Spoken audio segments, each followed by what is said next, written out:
என்று சொன்னார். இப்பேற்பட்ட நாடு எந்த நாடு தெரியுமானே? அது எது நாடு இல்லை? அதுதான் மச்சரி சிவனம் மகேந்திரகிரி பட்டணம் என்று சொல்வார். ஏங்கப்பா மச்சரி சிவனம் மகேந்திரகிரி பட்டணம். அந்த பட்டணத்தை மகேந்திரகிரி பட்டணத்தை யார் ஆண்டு வருகிறார் பாருங்கள். யாரமா ஆட்சி புரிவாரம் செய்து வருகிறார்? மாமன்னன் மகிடாசுரன் என்று சொல்லக்கூடியவன் ஆண்டு வருகிறார். மகிடனானவன் ஆட்சி புரிவாரம் செய்து வருகிறார். கோட்டை எப்படி அமைந்தான்? எப்படி அமைக்கிறான்? மண்ணாலே கோட்டை போட்டால் மழை பெய்தால் கரையுமின்றி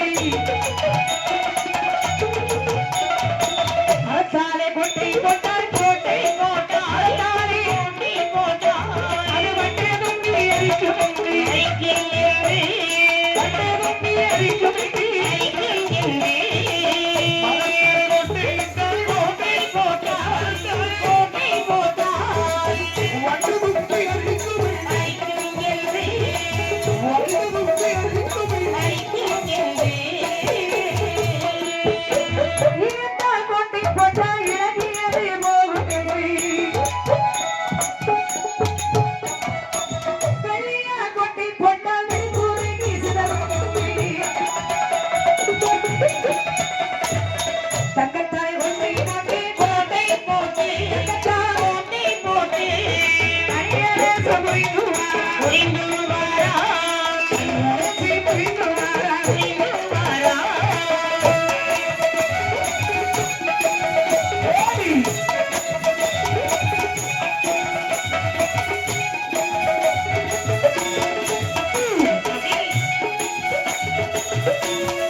மரத்தால் ஒட்டியிட்டோமானால் கண்டு தும்பியானது வந்து அரித்துவிடும்.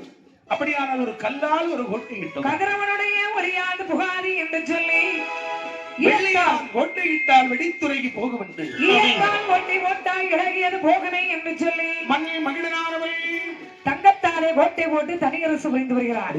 தனி அரசாட்சி செய்கிறார். அது மட்டுமா?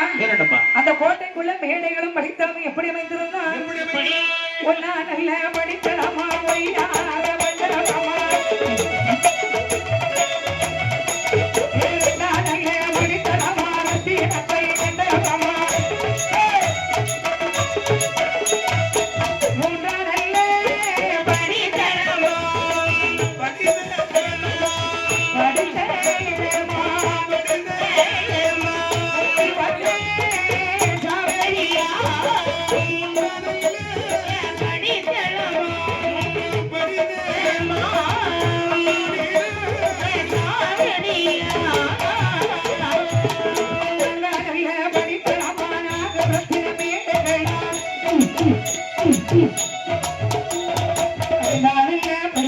படித்தளம்